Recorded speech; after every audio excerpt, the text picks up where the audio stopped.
Hello बच्चों, welcome to RP classes. आज की वीडियो में हम करेंगे इतिहास क्लास +2 का। इसमें हम पहला चैप्टर करेंगे। पहले चैप्टर के फिलप्स हम इसके अंदर करते हैं क्योंकि पेपर में आपके बोर्ड एग्ज़ाम में फिलप्स भी आएंगे और उनको भी आपको अच्छे से करके जाना है। फिलप्स मैं करवाऊंगी जो पिछले सालों में आपके पास आए हुए हैं, वही फिलप्स मैं आपको करवाऊंगी क्योंकि रिपीट वही चलते रहते हैं। तो मोस्ट इम्पॉर्टेंट फिलप्स हैं, कुछ 20-21 फिलप्स होंगे, वो मैं आपको करवा देती हूँ आज। देखिए फर्स्ट क्या है आपका, सिंधु घाटी सभ्यता को डैश संस्कृति भी कहा जाता है।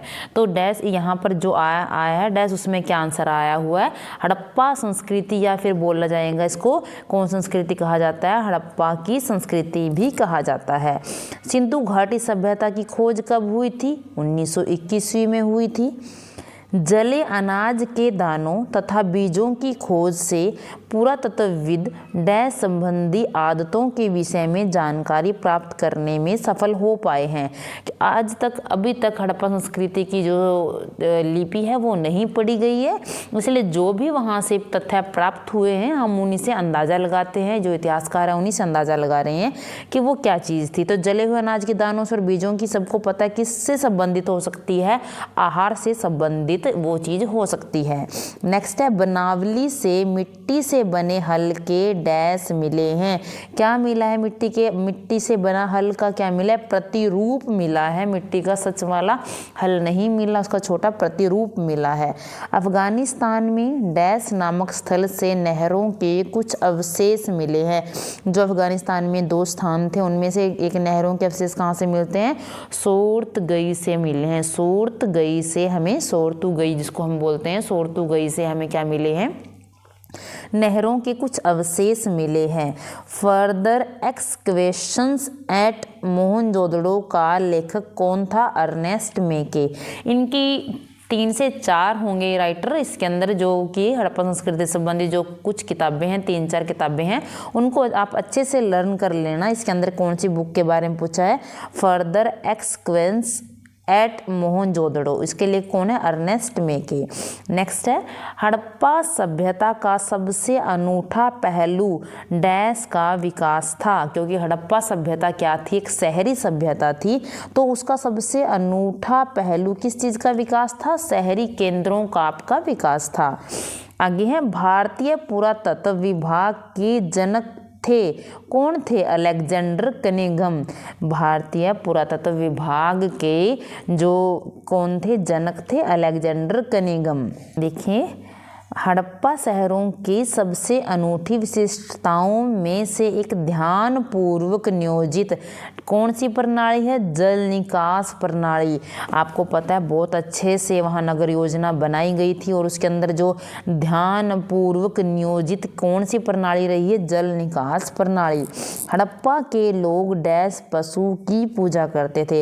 हड़प्पा के लोग किसी एक पशु की पूजा नहीं करते थे। इसके अंदर कई पशु आ सकते हैं, इसके अंदर आंसर दिया हुआ है, सांड की पूजा करते थे। हड़प्पा के लोग सोना कहाँ से प्राप्त करते थे? सोना आज भी हमें साउथ से प्राप्त है और उस टाइम भी हमें दक्षिण भारत यानी साउथ से ही प्राप्त था। देखिए, मोहनजोदड़ो का डैश आवासीय भवनों का उदाहरण प्रस्तुत करता है। क्या कहाँ है आवासीय भवन? निचले शहर में। तो इसका आंसर क्या आएगा? मोहनजोदड़ो का निचला शहर आवासीय भवनों का उदाहरण प्रस्तुत करता है। मोहनजोदड़ो में कुओं की कुल संख्या कितनी थी? 700। मोहनजोदड़ो में कुओं की कुल संख्या थी 700।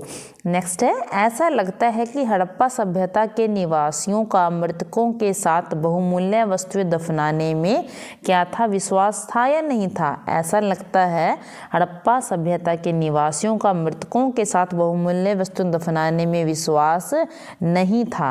राजस्थान का डैश अंचल तांबे के लिए प्रसिद्ध है। क्या था यहाँ? खेतड़ी। कौन सा अंचल यानी कौन सी जगह से हमें तांबा मिलता है? खेतड़ी से। मेसोपोटामिया के लेख डैश को नाविकों का देश कहते हैं। मेसोपोटामिया के जो लेखक हैं वो किसको, जो लेख हैं वो उसके बारे में लिखा हुआ वो किसको कहते हैं? मेलुहा को, किसको कहते हैं? मेलुहा को। हड़प्पाई लिपि डैश से डैश और लिखी जाती थी, किससे? दाईं से बाईं ओर। कहाँ से लिखी जाती थी? दाईं से बाईं ओर। हड़प्पाई बाट सामान्यतः डैश नामक पत्थर से बने हुए थे, चर्ट, किस पत्थर से? चर्ट नामक पत्थर से बने हुए थे। ऐसा लगता है कि उत्तर हड़प्पा के क्षेत्र डैश के बाद भी अस्तित्व में रहे। कब? यानी जब हड़प्पा सभ्यता का पतन कब माना जाता है कि 1900 ईस्वी पूर्व तक हड़प्पा सभ्यता का पतन हो चुका था, लेकिन ऐसा लगता है, इतिहासकार बोल रहे हैं कि उत्तर हड़प्पा के क्षेत्र 1900 ईस्वी पूर्व के बाद भी अस्तित्व में रहे हैं। The story of Indian archaeology के लेखक कौन है? S.N. राव। कौन है उसके राइटर? S.N. राव। डैश में भारतीय पुरातात्विक सर्वेक्षण के डायरेक्टर जनरल जॉन मार्शल ने पूरे विश्व के समक्ष सिंधु घाटी में एक नवीन सभ्यता की खोज की घोषणा की। कब? 1924 में। 1924 में भारतीय पुरातात्विक सर्वेक्षण के डायरेक्टर जनरल जॉन मार्शल ने पूरे विश्व के समक्ष सिंधु घाटी सभ्यता में एक नवीन सभ्यता की खोज की घोषणा की। ये थे आपके कुछ फिलअप्स थे। नेक्स्ट वीडियो में हम इसके ऑप्शन टाइप क्वेश्चन करेंगे। और देखिए, मैं वही क्वेश्चन लेकर आ रही हूँ जो बार बार रिपीट हो रहे हैं आपके बोर्ड एग्जाम में, इसलिए इनको अच्छे से करना, क्योंकि ये 101% अब की बार भी बोर्ड में आएंगे ही आएंगे। Thank you.